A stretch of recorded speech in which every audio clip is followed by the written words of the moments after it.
nice. Very nice. Front and back. Leader's garment. Quite happy.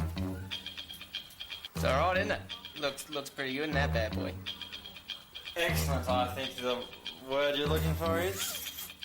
Look at that thing. Looks beautiful, doesn't it? Beautiful. Now, only if you're ready for this.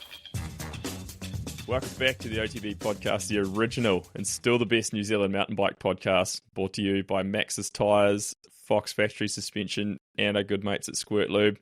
Support the sponsors that support the show so you can keep this thing alive, punish your ears each week listening to us. We've got a special guest this week. I'll crack straight into that. Since he's not racing at the moment, we've pulled in Sam Gale. Sammie G, how are you, mate? Good, thanks, man. Thanks for having me on. Yeah, it's always good when we get some qualified guests on. Someone who's been at a World Cup in, I think it was 2017, the last one I went to. So yeah, nearly 10 years now. So that's not true. Yes.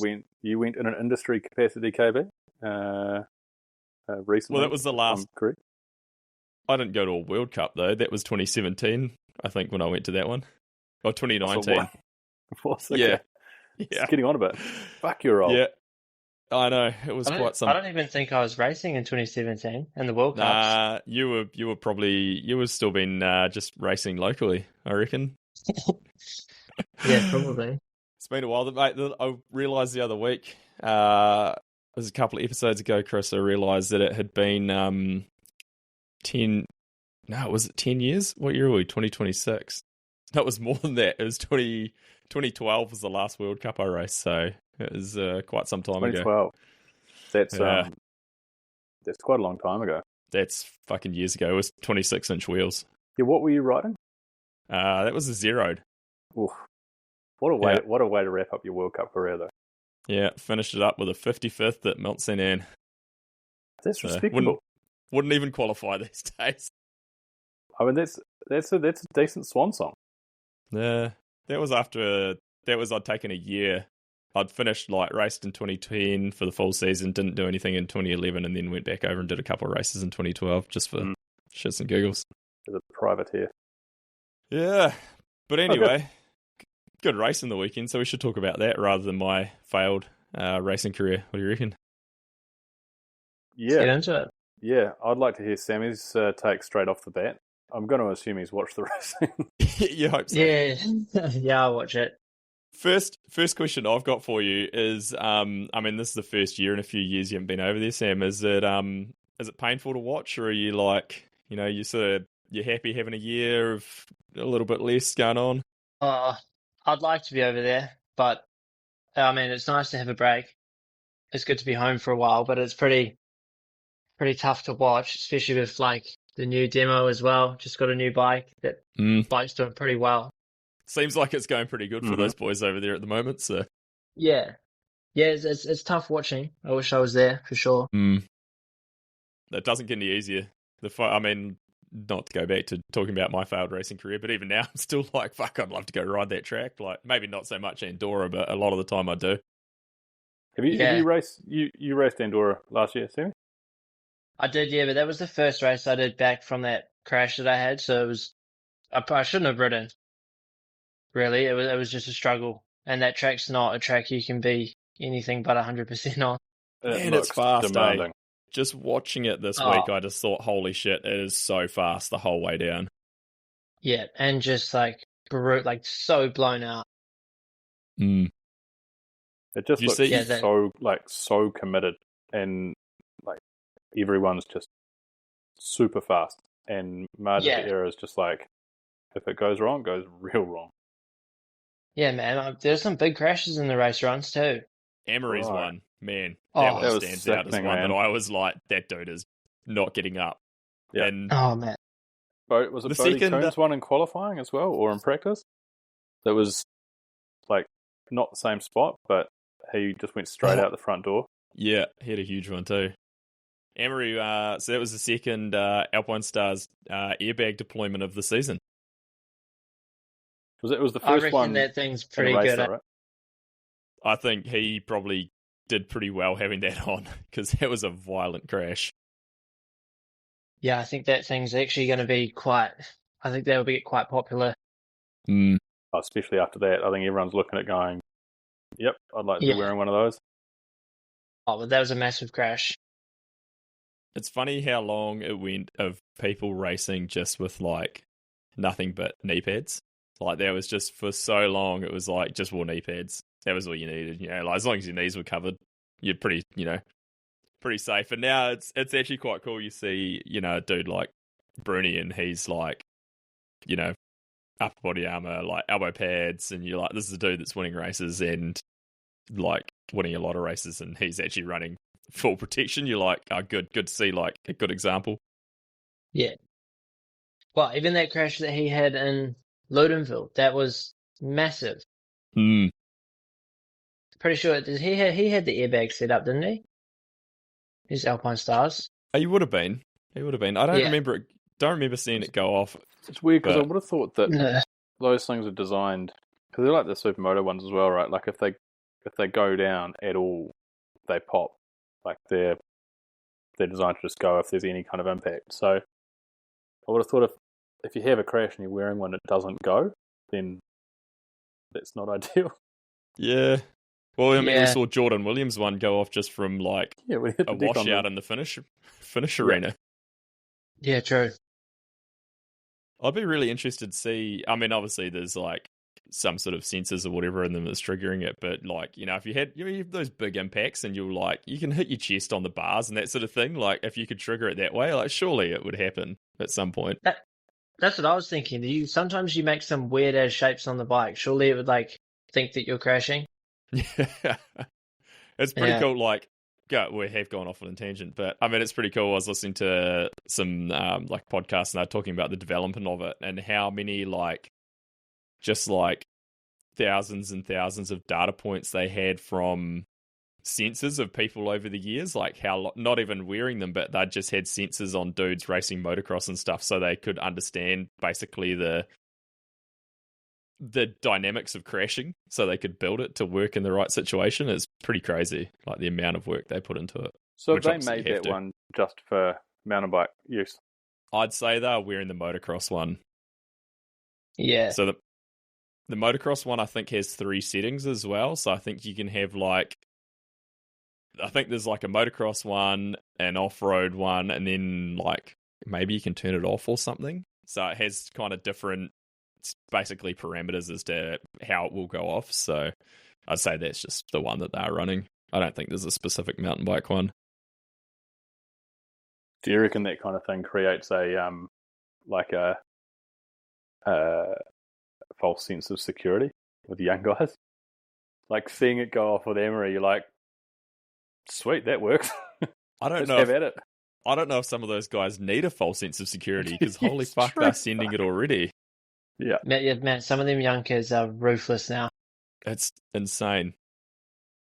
I think speaking of sending it, he had another rough race, but he had a great qualifier, and that's Bodie Burke. Like, holy shit. Oh, man. That dude is the epitome of sending it. Mm-hmm. Yeah. That was another massive crash too. Yeah. Hey, and then did you see the video it popped up on Instagram? Because obviously he was second last down, and he'd kind of been making his way down and waiting for Lachie to come through. And he comes rolling down to go through the finish after Lachie comes through.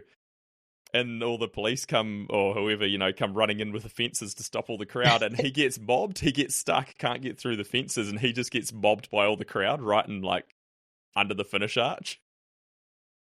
I've seen that.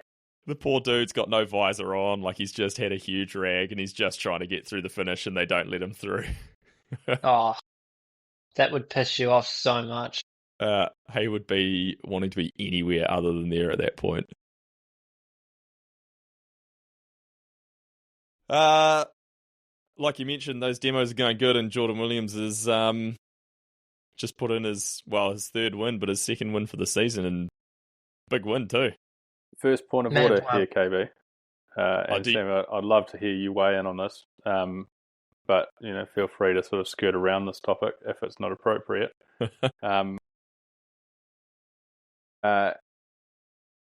Specialized is having a great season this year. and Loic's not there in a riding capacity.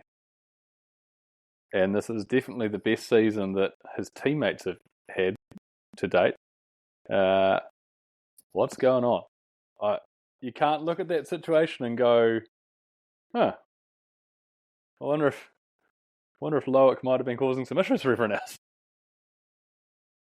Yeah, that's a good point. But it's also the first year that bike's been finished. Mm. All three of them could be on. Is it just the bike though? It would be so fascinating. Obviously, we'll never be able to find out to know what would be happening if Loic was there. Would this just be basically like a year of specialized gravity, filling up podiums, and all three of them battling for the title? Because the crazy thing about it is that, they all look fucking mint on that bike. They all make it look real good. But those three guys all have quite a similar style. They're quite real physical, real strong, real stable, and low front end sort of thing. It's like they've got a bike that matches the whole team. So they've sort of built the bike around a style, or they've hired people around a bike in some way. Sammie, your take. I don't know. I mean, well, from my personal experience on that bike, it's insanely good. Big change from the last one. Oh, you can't even compare it. Yeah, When I got it, Caleb came down to Queenstown, and we did 2 days of testing. And on the third lap on the new bike, I was 6 seconds quicker than my old one. No way. That's insane. It's just wild. How it reacts through bumps, and it feels like you get no bad feedback. So when you come into a corner, the bike never packs in or anything. It just stays stable, and you can just do whatever you want. Which when you see them ride, that's kind of how they've always looked. But especially on that new one, you just feel like you can do stuff fast but safely. So you never feel out of control. Whereas on my old one, I would be risking it. And it's kind of 50-50 whether you ride it out. But the new one, it's you feel insanely dialed. Yeah, right. That's real interesting. Yeah, the bike, I mean, it's insane. I'm probably biased because I ride for them, but genuinely is real good. That's real interesting. And I mean, and with you saying that, and you look at Jordan, especially watching him in the last 2 splits of the weekend, in those trees, the speed he was carrying was insane compared to everyone else. That was where he won the race as well, though. They him and Finn both just look super confident. They both look like they're pushing as hard as they can, and by the sounds of things, it's the bike is just solid. They don't have to worry about the bike. Yeah. Well, I mean, I don't know how to explain it. When I was riding it in Queenstown, I did probably, I don't know, I've probably done 200 laps on a certain, on tracks up Skyline on my old bike, get on the new one, and then you just start seeing things that you didn't even think about on the old one, just because you feel like it just can't go wrong. Obviously it can, but it's just so dialed. That's amazing. Yeah. It's honestly so good. I mean, it makes sense why they're going so hard on that team, especially both of them boys. Yeah, that was it was an impressive win. But holy shit, where did Reece Wilson come from at this race? I was like, is this going to be the race? Is this finally going to be the belt drive? Holy fuck, man! Can you just talk about that bike for a second? Oh, look, honestly, there was a part of me that was sitting there, just cringing as every rider came down and he was still in the hot seat. And I'm like, I don't want that bike to win. I just fundamentally can't stand that bike or that front end. The worst part about it, I was watching it, particularly in the top section of the track. It looked like it worked. There was something about it. It's weird. The front end's calm or something, and I don't know whether it's because I developed my theory on this, KB. stream of consciousness go with me. We've talked a little bit about how there's a lot of the smaller guys, like Jackson particularly, they look like they're sort of standing in the bike, right? They're not sort of standing over it, and they've got this sort of stance where they're, like Jackson particularly, he's really vertical on the bike, and the front end's almost like it's up in front of him. But it's not like it's got a super high front end, it's just that his stature sort of fits that way. And I wonder whether or not that's what Reese is trying to achieve with that bike, but he's a tall dude. So he's trying to make a bike that stands really tall for a tall rider. And so you end up with this fucking god-awful looking ape hanger thing. But like, just the position of where your weight is pushing through and you're so far behind the back axle, like the front axle, it doesn't make any sense to me. Like your handlebars are so far behind. Like it's just doesn't make sense. I do not understand how he doesn't tuck the front everywhere. Like, I don't get it. Someone was trying to tell me how it feels so much better and you can like, the front doesn't wash, and I was like, makes no sense. Like, it doesn't make any sense. Is it one of those things that, like, because what we don't know is like his fork setup, because he's got like some fucking hectic fork on that thing as well. It's a Manitou Dorado. Right. Well, there you go. I mean, well, there's your answer, isn't it, KB? Yeah. I mean, it's not an expert. That's got to be the first Dorado podium since like 2003. Yeah, that's a hell of a stat. His fork must be super soft. And that's it. So then, like, are they just shifting like shit around to make this position work? Like running a super soft fork, so he can stand all the way behind it. Or him saying in a video that the fork is quite short compared to like most other forks, and so that's why he reckons it makes it look worse because he's trying to basically make up for the height loss of this fork. But I was like, I don't know how much shorter it could be. Like, it can't be that much shorter. Do you think a part of it as well is that? Yeah, maybe they're a 180mm travel. I don't know. Like, do you think a part of it as well is that every time they've designed something for that bike, they've taken the ugliest option they possibly can? Yeah. So like they've gone, all right, we need to build a stem, take a block of aluminium and just build it and make it look like it's made out of Lego or something. Oh, so you haven't come across the Be More Bikes guy that makes those stems, have you? I've heard of Be More Bikes, but not come across him. He's this dude. He's American, and he makes that stem, and he's a massive champion of his own product. Give him credit. He would be, right? Go find his Instagram. Yeah, and he'll just tell you how good it is, and he's just doing these weird turns around car parks and stuff on this strange ass bike he's built, and then so Reese wanted to try it, and so he sent him one, and that's where it all kind of started from. Are they on motorbikes? You run a real short stem, right? Yeah, but the bike has got its own weight that gives it its traction. And where you sit on a moto, it's like you wouldn't run a stem like you wouldn't run a forward stem. It would be weird. Nah, you can't even compare the two. Like, you've got so much different weight and inertia from a motorbike on the front end than you do on a mountain bike. Like, it's not even close. I wonder if it's one of those things that it has to be a certain type of track then, like on a really, really fast track with a decent sized rider, like you're going to have more inertia, more like pressure going through the front end. But how tall is Reese? I've never really seen him in person. He looks like normal height. He'd be a little bit taller than me. Right. Oh, so he's not short or anything. I'm like 5'10". He would be around 6 foot, not much more. So he's pretty normal then. All right. Yeah. I don't know. That's weird. Oh, there you go. Well, coverage. So we could do well. Yeah.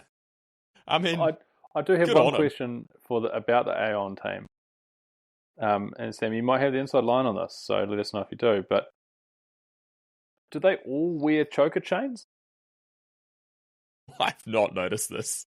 Are we talking like 90s goth choker, like the black ones that go straight around their neck, or leather ones? No, not chokers. What are they like? Like plug chains? Like, Yeah. I'm pretty sure everyone on the team's running like a fucking silver chain. Well, I know Henry's he's a pretty steezy dude. He'd rock a chain anyway. Reese is probably the same. I mean, Reese will run whatever's going, I mean, right? you can't. Yeah, he'll. I mean, yeah. I'm still trying to work out what that hat is that Hattie's always wearing. Is that like a possum that she killed or something and made it herself? I'm not sure. That's someone who's just really adopted the nickname. The biggest disappointment for that team is that Reese hasn't kept running the visor goggle. The 6D, the huge goggles. Give me the visor back. I mean, the setup that they have is crazy. The second at a World Cup nowadays is pretty huge. So you got to give them credit. Oh, 100%. Exactly. And I mean, wasn't Hattie second at the first round? Yeah. What's that? Hattie was second at the first round as well, I think, wasn't she? So, they've had some good results. I just hope that someone on a zero gets the belt drive, the 100k. Because Glorious Gazi, friend of the track. You can't post a photo with that bike of 100k. Nah. Chris is a big Glorious Gazi champion, so he's right there with you. Yeah. Yeah. I'm waiting for the day. Would actually be awesome to see her win it, but, I mean, at this stage, I don't know if anyone's beaten Valley for the rest of the season. Good luck. Oh. Yeah, maybe Kate Hastings, bro. Yeah, she's been riding really good. Yeah. Before we go too far off, about Pinky. Pinky with his first podium. That was a good run. He's on it. Pretty epic for him. He's been going pretty hard for a long time. Yeah.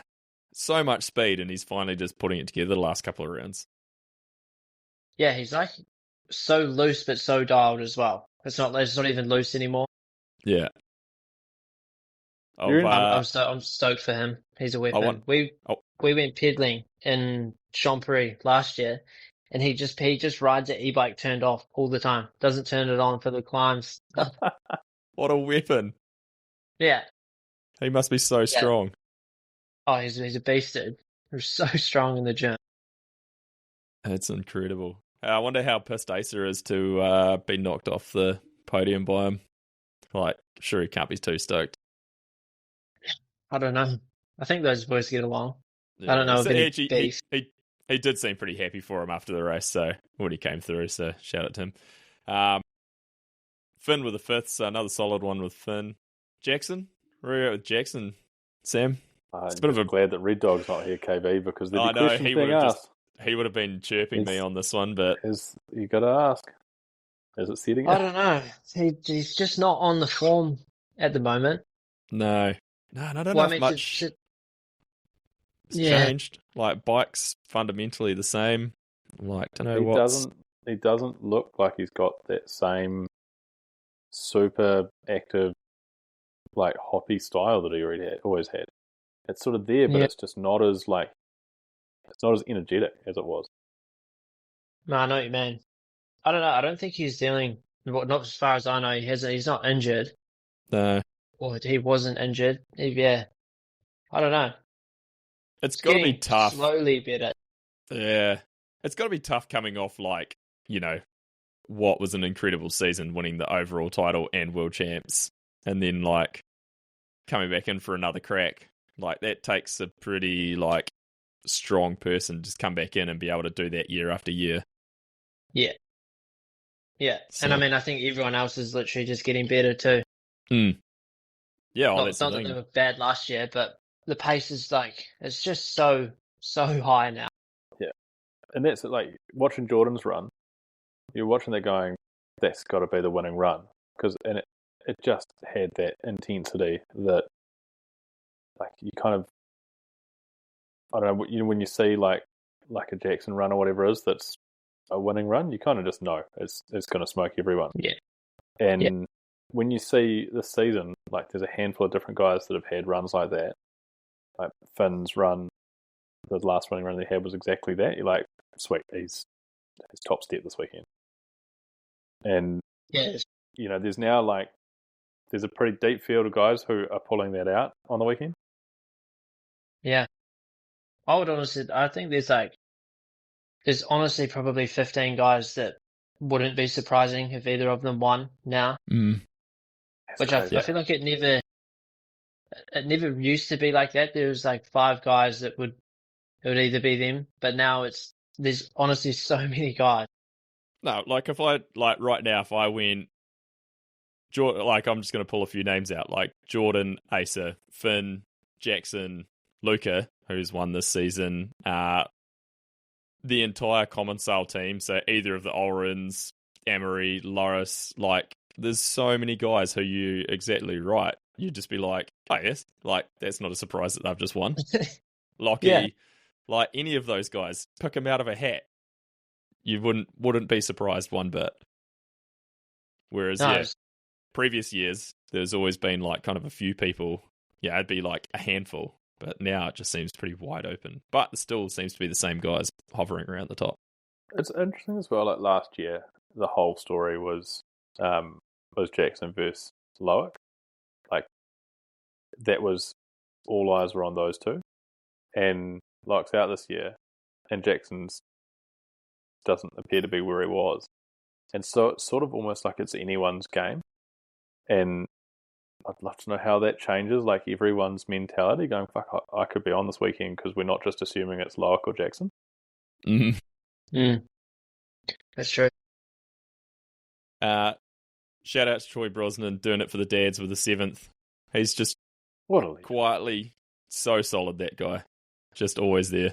I gotta admit, always top 10. I did watch though, and I was like, we're getting too old for this. You know? Just, it's like, you know the movie Shawshank Redemption? And it's like, you know, he's been through some hard years, and he's just earned his freedom. He's earned his retirement. Is he trying to chisel his way out of the canyon truck so he can escape? Like, Troy's like literally like breaking his way through like 100 yards of shit to reach freedom, and I'm just like, mate, go and retire on a beach somewhere. You've earned your freedom. Sammie, your thoughts? I think he still just loves it. He's still so good. It's awesome. Yeah, man. If you can top 10 still, why not keep going? He's the new Greg Minnaar. I mean, this was Minnaar in like his last few years, you know, like still hovering around, pulling a win every now and then. He's more consistent than Greg, though. Okay, yeah, it's pretty true. You know, I know you Tyler love the guy. With the top 10. First top 10 for him. That's good to see. Unreal. Oh, he's a weapon, man. Stoked for him. Yeah. He's been like, I think everyone was like, Asa, Max, Till, you know, what's going to happen? And, you know, whereas Tyler was kind of like right there with him, but man, he's probably been the most consistent just about out of all of them. Yeah. Maybe outside of Asa. Asa's obviously won and, you know, put some solid results in, but yeah, Tyler's just been there. Like he's just chipping away at it and getting better and better all the time.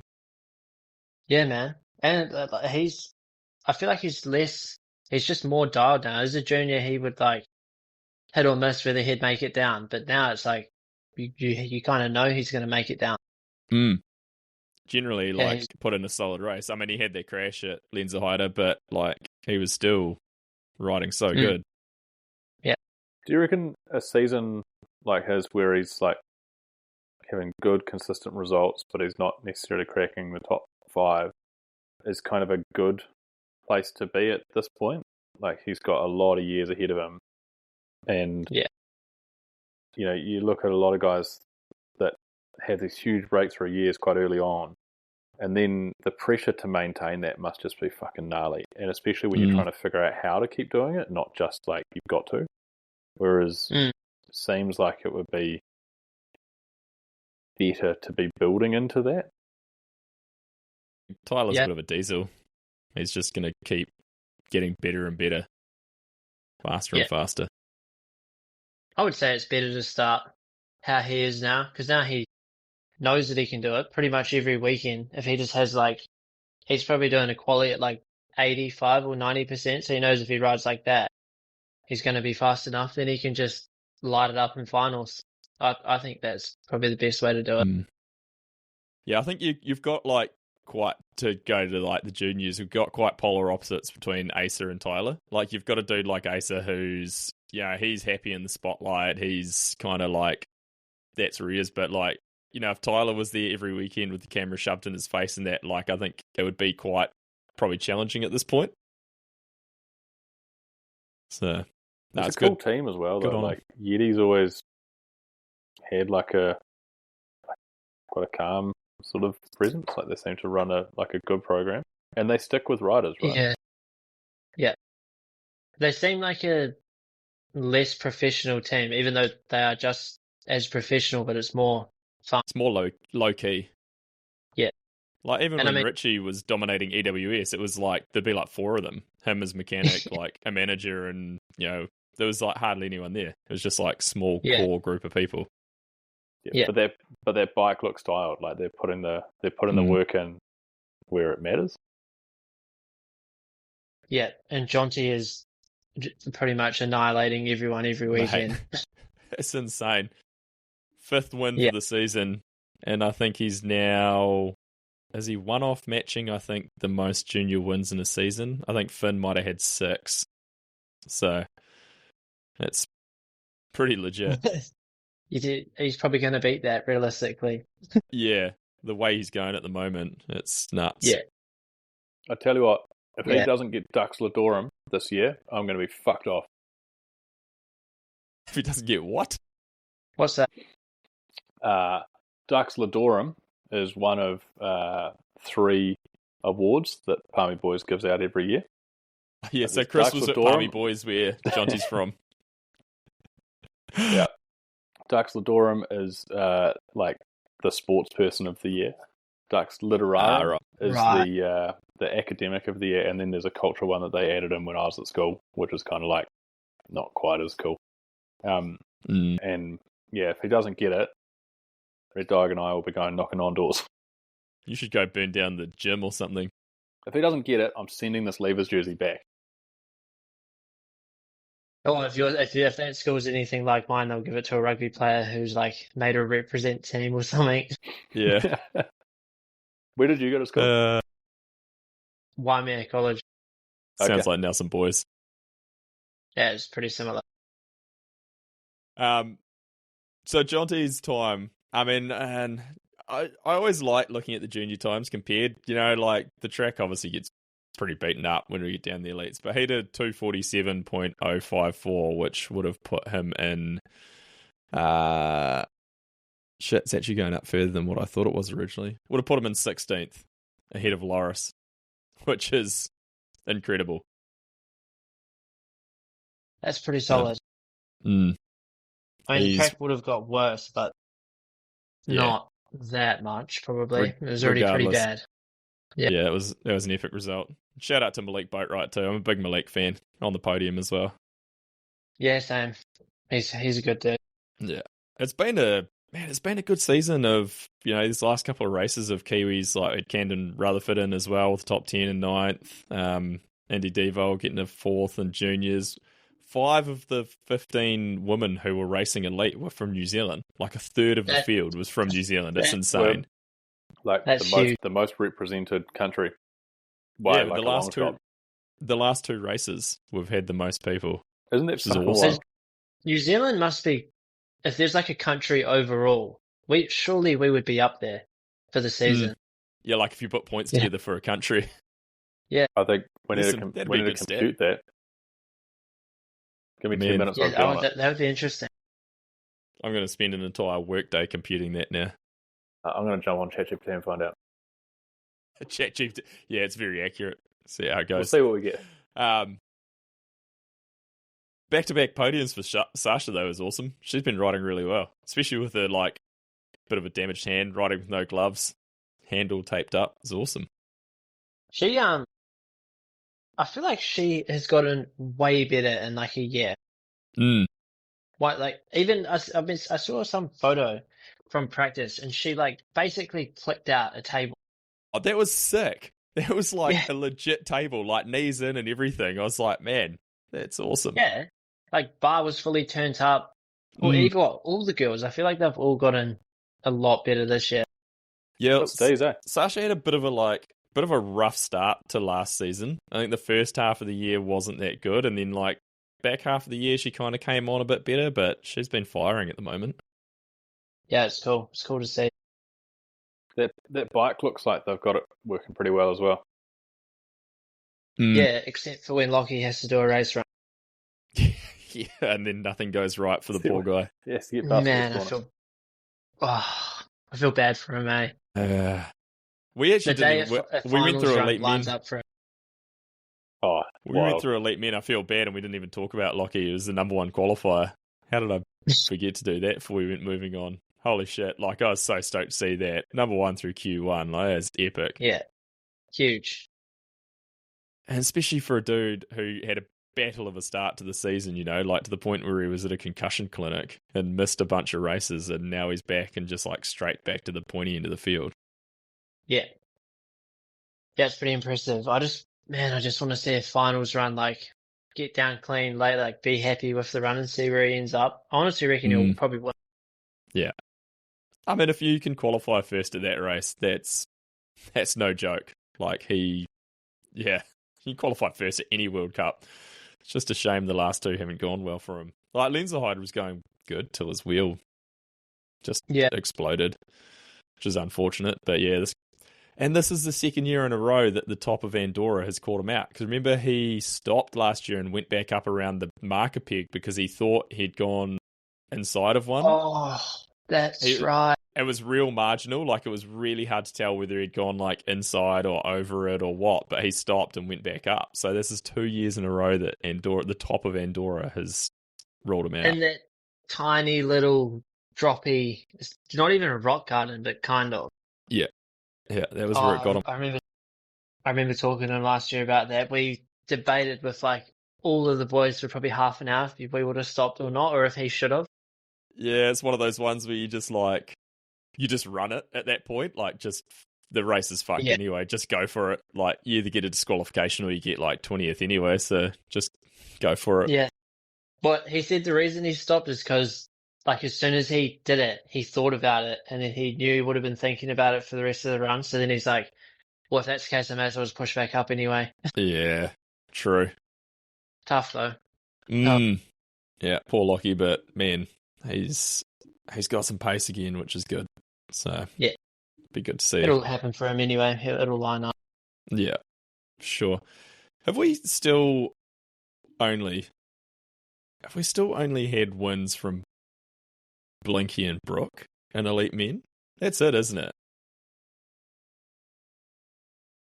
We haven't had anyone else that I can think of. George didn't. George hasn't won one. He got second. He got second behind Stevie Smith at Norway. I think this came up in a broadcast recently. I don't think we've had anyone else has won one in Elite Men. What was Cam's best result? Second. What was that? George's best result? Cam's at a World Cup. Cam Cole, he went second or third. So, no, I don't think so. I think it's just Brooke and Blinky, which is crazy. But it won't be long before that changes. What's the best Kiwi result at Val de Sol at a World Champs on a 26-inch bike? Blinky got fourth that year, I think, fourth or fifth. You got eclipsed. Yeah. I know where you're trying to go with that one, but no, I did not have the best result at that race. Yeah, but Blinky didn't have a hot rod. Justin got it wasn't Blinky. Justin got top 10, I think. Justin was like 8th. So, because Brooke was on a trek, wasn't he? Imagine if New Zealand got 2 more wins in the next couple of years. Brooke was on a Montraker when he won. Oh, was he? Okay. Valdez, I was going to say, how good would it be if there was the next Kiwi win was on a Yeti or a Trek again? Yeah, but could be Ollie Clark on a Montraker. Could be. Man, when he comes back healthy, well, he's back now, but when he's back to 100%, I reckon he'll be right up there. Yeah, good to see him back. It's just, and I mean, as considering he's only been at 2 races and didn't race the last one, like, his qualifying was still pretty decent. Like, there's a lot of this qualifying is brutal now. Like, there are so many good dudes just consistently not qualifying. Oh, you just have to treat it like a race run. That's that was my mindset last year. Just this is a race run. And if you make it through, then it's like kind of sigh of relief. Sweet, now I can race. Mate, that's what I had to do when they took 80 people. I had to treat it like a race run. Back in those days, holy shit, man. To think about it now and think like they used to take 80 is wild. Yeah. Compared to now. And Ludenville last year, Bernard was saying I was in 31st or 32nd, and I was 2.9 seconds off Emery in Q1, and he was first. Fuck. Bernard said that he's been like 4 seconds back in previous years and been on the podium. It's crazy. Yeah, it's ruthless. Did Jordan put like 2.3 seconds into Teresa, didn't he? Yeah, it was big. Yeah. It was the biggest margin this year. That's fucking gnarly for that track as well. That's like a Sam Hill era 7-second win in this day and age. So, I don't know. I know you don't go back and watch a lot of the Pink Bike stuff, but well worth a watch because they showed essentially where a lot of that time was made and the way he hit that corner before the triple. And this is probably the bike being so fucking good, right? Like he just inside to get around the hole in that berm, and it's fucking wild. He just turns in early, and it just hooks. It's like you can see the things working, like otherworldly. That was one of my standout moments. Now that I think about it, the way he hit that corner and squashed the triple when dudes were pulling for it and casing, I was like, "Holy fuck!" He just carried so much speed through that flat. That was beyond what anyone else managed. Yeah, if you go back and watch the replay, like the Pink Bike cut of it, it's fucking wild how like he sets up super, super wide, like right on the edge of the top of the berm, and then just pulls early and just pretty much rides it flat, and the thing just hooks. It's amazing. I think if you watch the commentary, Rick says that he had to take a couple of bites at that corner. Pretty sure that's what he calls when he goes through there. Rick. Yeah. Once again, man, Rick got the commentary sucked. Yep. You're on our page. That's probably the simplest way of putting it. Thanks, Sammy. Yeah. It's such a shame. Imagine how like exciting that run would be if Rob was commentating it. Yeah. I've gone numb to Rick. Like I've just stopped caring. I've come around on Mark. I know we've talked about this. The first race was bad. The second race was a little bit better, and he's got better and better to the point where I've noticed him talking over Rick. I'm like, good on you. Like Mark's you get your words in. Get real pumped as well. Like he's getting real psyched about the racing, and then that comes through in the broadcast. So that's what's missing with Rick. Rick's just sort of, I don't know. Rick's a bit weird as well. Yeah. He tried to throw a Napoleon Dynamite reference in during Reece Wilson's run. Fucking hell. If you know the movie Napoleon Dynamite, and he cooked it. He got it completely wrong, and I was like, come on, Rick. When do you have time to come up with a Napoleon Dynamite reference in a fucking broadcast? He called, because he called Reece Uncle Rico, and then he was like, goes something about throwing a steak over a mountain, and I'm like, that's not even close. Like, it's so bad. God. I feel like Rick makes up his own nicknames as well. One of them was going on about how Pinky's wheel was hitting his back frame. I was like, oh, that's Rick. What even is the back? Yeah. So, someone last race at La Tuile, there was someone, I think it was in juniors on a V10. I talked about this in the last podcast, but for Sam anyway. And they hit a G out, and the tire buzzes the seat. Like you hear it. And Rick starts going on about how you just heard the tyre hitting the swing arm. And like, man, you must have been pushing hard for that tyre to be hitting the swing arm on a V10. And I'm like, stop doubling down on this. Like, you're so incorrect. That's not what's happening. Punishing. But they're broadcasting remotely, right? Like, they're not even at the races. Which, are they not? I'm sure I think they are. Because they somewhere. Nah, because one of them was talking about, at one point, how they were talking to someone in the pits in the morning. Okay. Like, they've got to be there, surely.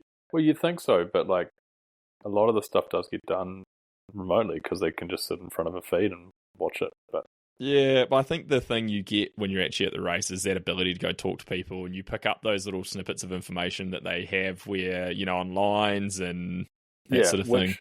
Which is why it wouldn't really surprise me that much if these guys aren't at the races. True. Well, they literally know nothing. Yeah. They're all over the shop. Someone's got to do it. It's a thankless task.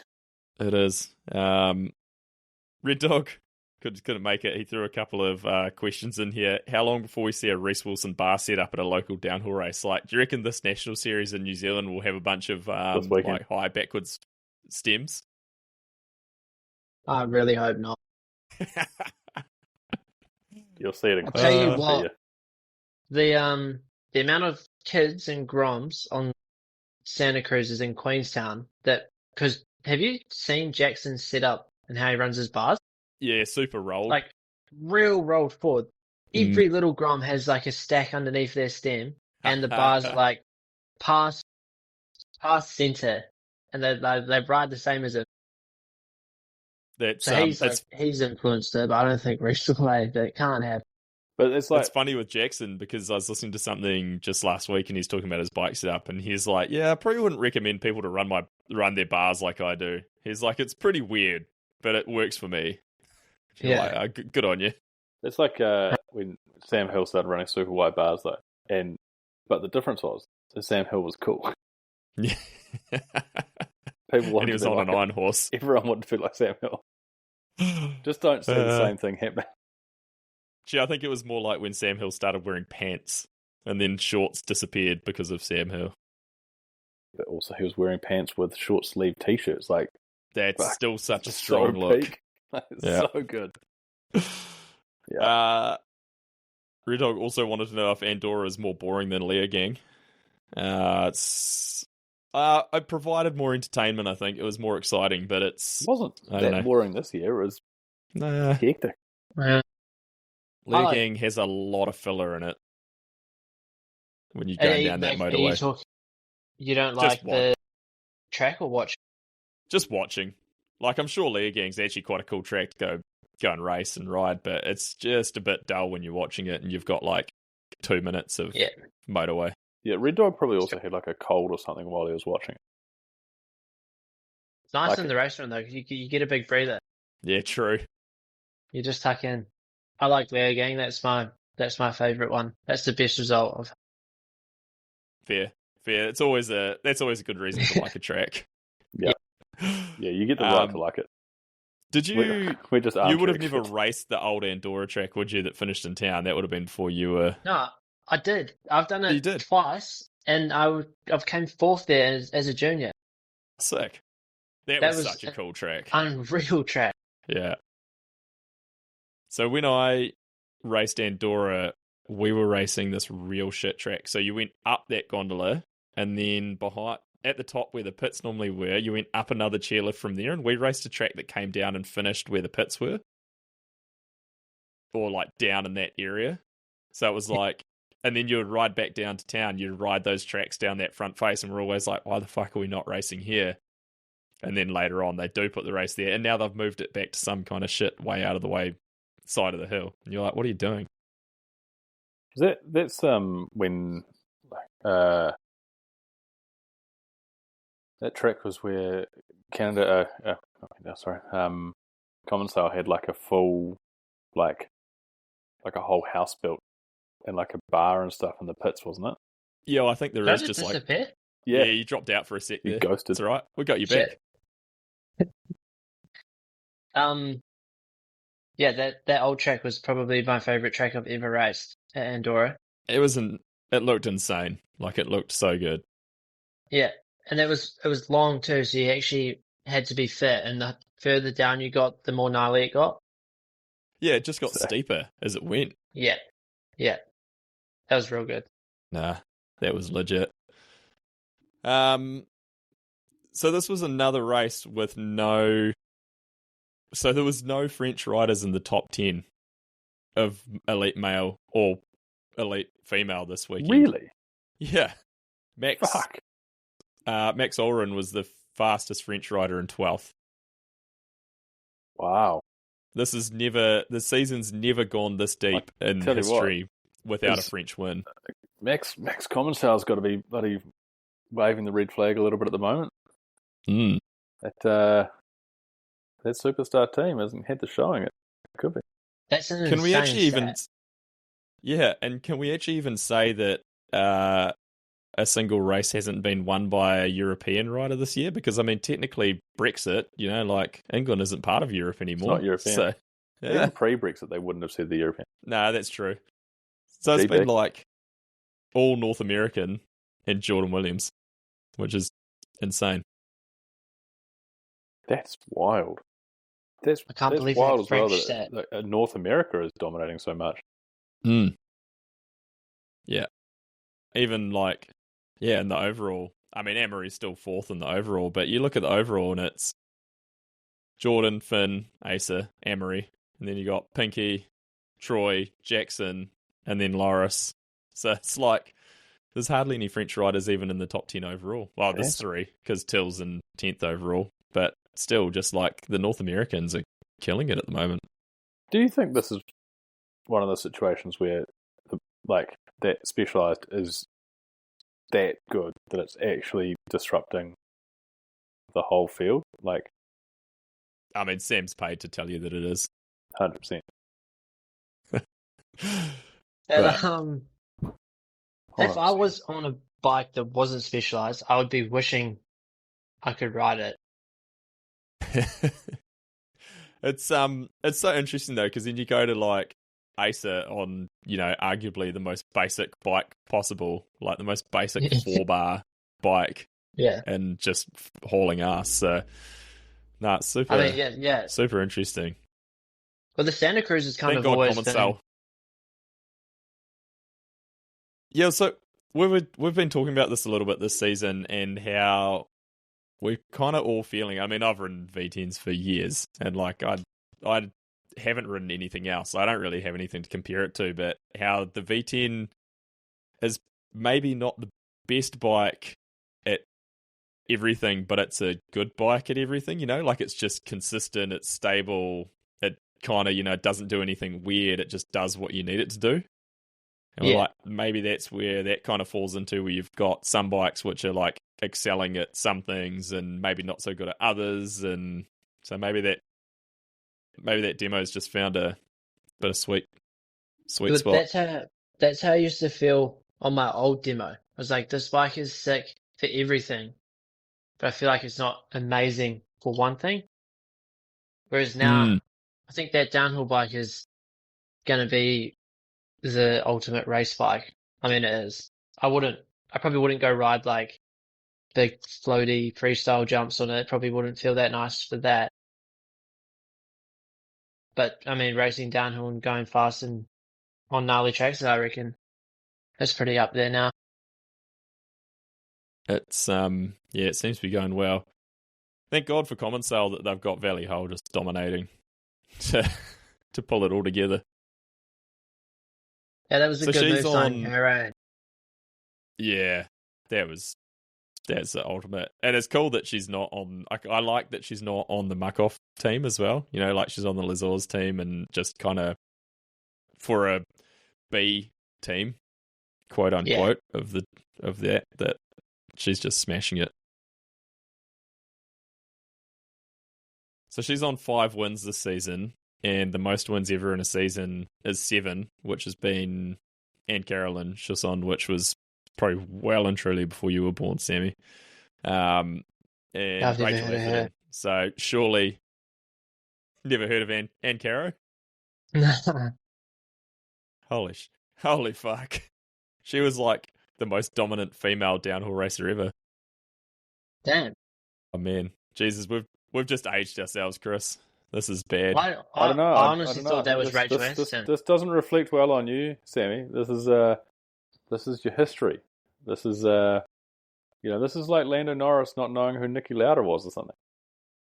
Yeah, but I'm a downhill rider. No, I wouldn't say I'm a downhill enthusiast. I'm a downhill rider. I don't know all the stats and everything. Yeah, you're not a nerd like I am. You're not starting a podcast when you finish racing. Probably He's not. going to have better things to do. Probably not. Hey, when you never say never. You'll never know how bored you get when you get to 35. Have you seen that? if you started digging and started learning about like downhill in that era, like go and find out who Missy Giovi was. Didn't she used to wear a dried parada around her neck or something? Yeah, something like that. Hectic times. Absolutely wild. And then she ended up getting arrested for smuggling marijuana, driving a truck full of weed. A trailer, a dirt bike trailer full of weed. She went to jail. So, the history of downhill. Anyway, Valley's probably going to get to 7 this season. I think there's 4 more races, so surely she can hit 7. Yeah, I'd say that's probably as likely as Jonty doing it. It's probably going to happen. Yeah. So, massive win by Jonty. That was huge. Shame he had a rough one last weekend. Would have been cool to see if it just carried on rolling through. It says a lot as well, though, that he had a rough weekend last weekend and it just hasn't slowed him down at all. Like, it's like that's just a blip rather than an end to the run. So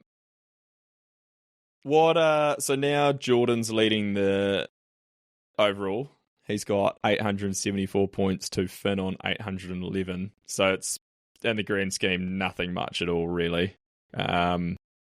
Ace is in third on 748. Emery's dropped back to fourth after a rough weekend on 737. And Pinky's sliding on in there. He's in the top 5 now with 651. But who's your title pick? Where are you at, Sam? I reckon I'm going to go Finn. Still think Finn's got the consistency through the last rounds? I just think, I don't know what happened. Was it split 3 where he lost all that time? Was that the last split? Yeah, I think it was split 3. I think where he dropped a bunch. I don't know. I just think he's got the confidence now, and he was an animal when he had that in juniors. I think he's kind of got the same confidence. He's got the bike. Like everything's kind of clicking. Do you think finishing in North America is a positive for him as well? I think that's got to help. Having a race in Whistler. So. Oh, dude. Yeah. He'll be so pumped for that. That's wild. Or Jackson. Jackson will be a weapon there. I reckon he's slowly got better. When it clicks, it'll be a problem for everyone else if it does click this season. I mean, Jackson is still only he's not that far back, to be fair. He's in seventh at the moment on 527. So it's a wee bit, but if he clicks off, 3 good races out of the last 4, he'll move up rapidly. I like Jordan. Jordan seems like this weekend was where he was when he first started in Elites. What was his opening race in Elite? He took the win. He won the first round. Yeah, and then sort of went through a bit of a patch there, but this weekend was like, okay, fuck, he's back to form or whatever. And he had that intensity. I don't see him slowing down. Nah. I honestly think everybody's so close now. Like the skill wise and skill level from the riders is also even. If whoever has the confidence is probably going to win. So if you can get on a bit of a roll. I think we've actually only got 3 races left. I was thinking there was still 10 races in the season, but there's actually only 9. So it's Lachie, Whistler, and then Lake Placid. Lake Placid will be interesting. No, it should be good into the season. Lachie's always exciting. Whistler will be exciting. So, man, that's going to be sick. We'll be on good time zones for Whistler, won't we? Last 2 will be great. Yeah, we'll be able to watch. Party. Yeah, we'll do a live broadcast. Let's do that. Let's just go to the race. Okay. About a week ago, I did look at flights. I was like, man, I wonder how much this would cost, and maybe I can go. And then I looked at the flights, and I was like, I'm not going. But I was thinking about. I did have a moment of I was going to ask that. Like, you're not looking like easy to get to Vancouver. It is. And then there's Hardline there as well. That would be the plan to do some racing this year, is line up like a little block and include all them if I get the invite to Hardline. But that would be a sick trip. That would be cool. Yeah. Is anyone else on the new Specialized going to be there at Hardline? Because I think like that's part of your leverage. Like Specialized needs a representation at Hardline on that new bike. Yeah. I'm not sure. Maybe Finn, but it depends on how this World Cup season's going. If he's true. right up there, I don't know if they'll let him. I can't see them Is it going after, and risking it. It's not after the last round. It's not after Lake When Placid. is the last round? I don't know if I've got the dates handy.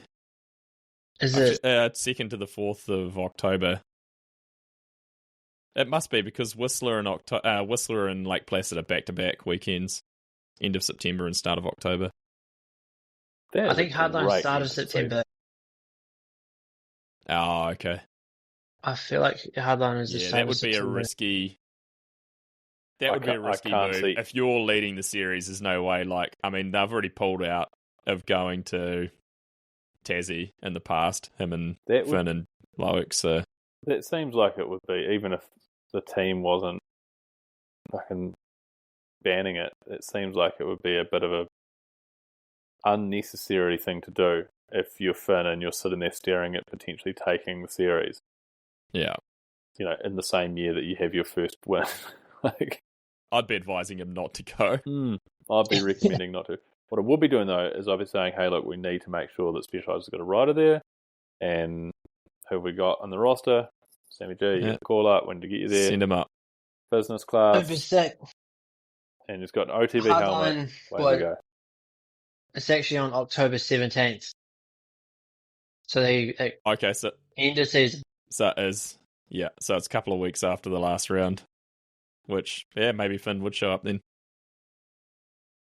Would you? If he took the series, would you then go to Hardline, or would you just fucking enjoy it? He'll still be partying. Yeah. Yeah, he wouldn't be sober. Whistler would still be blowing up. Yeah. It would be cool. It would be cool to see him win. Cool to see another Canadian overall after Stevie all those years ago. That would be sick. I mean, that is pretty sick as well, that the Whistler round, there's 2 Whistler local boys that very likely could be taking the win. That'll be a hell of a race to be at. Jackson got the overall last year. Yeah, on St. Anne. So, yeah. True. I forgot about that. I forget that he's Canadian. So, yeah. Another Canadian. A third Canadian. Yeah. Man, imagine if Whistler was the final round, though. That would be the ultimate. You imagine that place would burn. Like, just all these months of pent up, like, from all the races and just ready to fire. It's also years of, like, pent up waiting to have a World Cup at Whistler. Like, it's been coming for so long. Could you imagine what would go down? Place to have a party. Could you imagine what would go down on the night after qualifying for everyone in 21st back in Q2? Good hell. Oh my God. Are they running a new course there, or is that the Stevie Smith course that they built? They're racing that one, that 1199 course. That's a ruthless track. It looks so rough. Does that finish in the village? Full on. Nah, it's in finishes in Creekside. Yeah. But Creekside's still quite sick. So just not quite the main village. Well, I reckon that pretty much wraps up Andorra. I'm sure we missed heaps, but on a little bit of a somber note, I just got a quick memorial for a mate of mine, Kieran Hambrook, who passed away last week. He was a listener of the show. Had a medical event, unfortunately passed away. He was only my age, had a couple of young kids in that, so local Nelson Tasman boy. So that was a bit of sad news. I used to bump into him when he was at work all the time, and he actually raced for New Zealand at World Champs in XC in 2008 at Val di Sole. and was super handy on the road. Did pretty well on the road as well, but he loved following downhill, so we'd always have big yarns about downhill and what's going on. So yeah, R.I.P. to Kieran. That was a shame. So anyway, don't want to completely ruin the end of the podcast with a sad note, but I had to get that in there for him. So I know he's got a bunch of mates who'll be listening too, so bit of a heavy one for us all last week. But well, we've got about a month till the next race, so I don't know what's going to happen in between then and now on the podcast. Probably not much. I know what's happening, KB. You got an appointment you're going to be off the bike for a while for the next couple of weeks? 7 days apparently, from tomorrow, so just right. A week. Okay. Yeah, it's pretty. I reckon we could probably get a ride into KB. Go for an e-bike. You reckon? Yeah. What are you doing tomorrow morning? I'll be working. Ah, shit. Yeah, I mean, me too. Absolutely. What are you doing for work, Sammy? Scaffolding. Right. Yeah. Super fun. No, it's good. Keeps me fit and strong. I work with good dudes as well, so it's good. Oh, that's good. That's important. One question for you, Sammy. Where do you stand on night riding? I hate it. Okay. Yes. I liked you for a reason. Night riding if night sucks. riding was my only option of bike riding, I wouldn't ride bikes. I honestly hate it. I'm here there with you. must be something in this. It's like I said it before, you're a downhill rider. That's what you do. And I get the feeling if you weren't racing downhill, you probably wouldn't be doing a lot of mountain biking. And that's kind of KB, right? Like, if there's no racing, not interested. Yeah. No, I see the fun of it. Yeah. He's got some pace on the feet too, Chris. I've seen some pretty fast 5Ks in that he's been laying down, so he's pretty quick. How does he go over a 24K or whatever, 22, the Spectacle? Well, we'll see it. You raced the Spectacle this year, mate, now that you're home? Yeah, I'll be keen. I've done a half marathon before. I did it in an hour 42 with no training. Oh, that's solid. This has got hills, this has got a good bit of elevation to it. I've been slowly getting into trail running. I never thought I'd see the day. This is what happens, is you get into trail running and then winter comes along, you're like, oh, I'll just get a head torch and I'll get out and do some night trail running. You're like, oh, it's nice being out amongst the trees. I wonder what this would be like on a bike. And now you're night riding. The thing I hate about night riding is I can't even ride like Hulk and Hogan without almost ending myself. And I know I can ride that track perfectly fine. It just makes me ride like an idiot.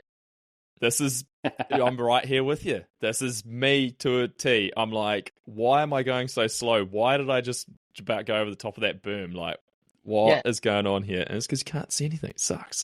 I think I ride just as fast at night. I think it's kind of terrifying. But I think it's because I can only see exactly what I'm looking at. Like, there's nothing else going on. Night riding. I hate it. Never. And I won't do it. Good man. Stay strong. All right. I'm not gonna fight that fight without Red Dog in my corner. Yeah, no, you're alone on this one. Yeah, fair enough. Oh, perfect. That was a great way to end it. Well, thanks, boys. Great to have you on, Sammy. Good to get some insight from someone who's been at races much more recent than any of the others that come on here with us. Yeah, no, cheers to have me on. It's been fun. Before you go, have you got one of those demos in the shed at the moment, or was it in Queensland? You've got one. Are you bringing it out riding to e-bikes? Can we go and run some shuttles? Are you bringing it to the Homebrook Shuttle Day in a couple of weeks' time? Yeah, I am actually. I'll be there. See you there. I've got myself a seat. Sounds like I'll be there as well. Yeah, perfect. We can throw your bike on the roof of my car and we'll haul over there. Easy. Even better. If I don't have to drive, I'm in. Yeah, I'll be there, mate. All right. That's good. I can't wait to do some downhill laps. It's been too long. Yeah, man. All right. Well, if you've made it this far and listening to us, congratulations. And we'll see you next time. Nihil bono sine labore. What's up? I come from the land of down on the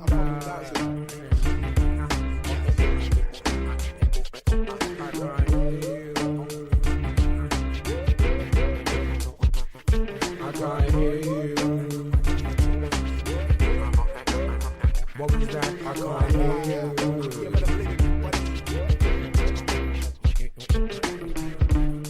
I let it be like John Lennon, the anti-serum that you don't get for poisonous venom. Read the label carefully, I'm only here for the show. I love hip-hop too much to let you feed my ego. In the key of F-U-C-K, Y-O-U. I mean, why do I owe you if you're not helping me through? I mean, why do I owe you if you're obstructing my view? Success is not my castle, just a house that's brand new. You see, I irrigate the culture, give it shape like a sculpture. Still complicated, drop like I'm supposed to. B-L-I-T-Z like my DJ. Rock to the rhythm like you rock to what he plays.